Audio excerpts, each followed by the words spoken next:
തീർച്ചയായിട്ടും അഭിമാനത്തിന്റെ നിമിഷങ്ങളാണ് നമ്മുടെ മുമ്പിൽ നിൽക്കുന്നത്.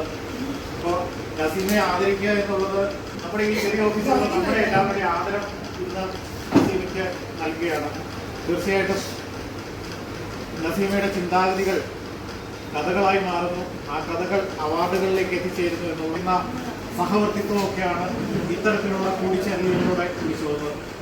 തീർച്ചയായിട്ടും നമ്മുടെ കാലങ്ങളോളം നിലനിൽക്കും എന്നുള്ളതിൻ്റെ തയ്യാറായിരിക്കുകയാണ്. അപ്പോൾ എന്തായാലും ഈ ഒരു അവസരത്തിൽ നസീമയ്ക്ക് കിട്ടിയിരിക്കുന്ന ഈ അസുലഭ അവസരം, ഈ സന്തോഷത്തിൽ ഞങ്ങൾ എല്ലാവരും പങ്കുചേരുന്നു. നസീമയെ ആദരിക്കാനായിട്ട് ഞങ്ങൾ എല്ലാവരും തയ്യാറായിരിക്കുകയാണ്.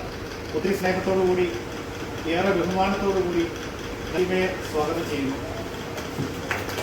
നമ്മുടെ ഈ ഒരു ചടങ്ങ് നമ്മുടെ നസീമ എന്ന് പറഞ്ഞാൽ നമ്മുടെ ഈ ഓഫീസിൻ്റെ പുറത്താണല്ല. കാരണം ഇതുപോലെ വളരെ അപൂർവ കഴിവുകളുള്ള ആളുകളുള്ളൂ. ഈ കഥ എഴുതുന്ന അല്ലെങ്കിൽ ഇതുപോലെയുള്ള സാഹിത്യ സൃഷ്ടികൾ ചെയ്യുന്ന ആളുകൾ പറയുന്നത് വളരെ അപൂർവമാണ്. അതുപോലുള്ള സൃഷ്ടികൾ ദൈവം അനുഭവിച്ചു കൊടുക്കുന്നതാണ്. വളരെ അപൂർവം ഉള്ളതുകൊണ്ട് നമ്മുടെ ഓഫീസിലൊരാൾ നമ്മുടെ ഒരു ഓഫീസിലാണ്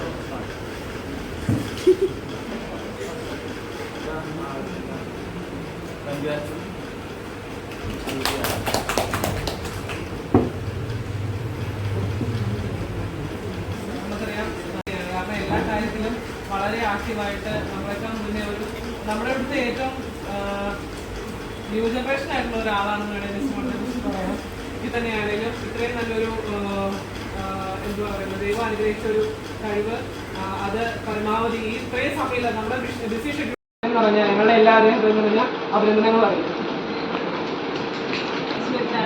പരിചയപ്പെടുന്നത് ആ വർഷത്തിൽ തന്നെ അല്ലേ നസൂറിൻ്റെ ഒരു ബുക്ക്, നസൂറിൻ്റെതായിട്ടൊരു ബുക്ക് പ്രസിദ്ധീകരിച്ചിട്ടുള്ള ബുക്ക് ഞാൻ വാങ്ങിച്ചു.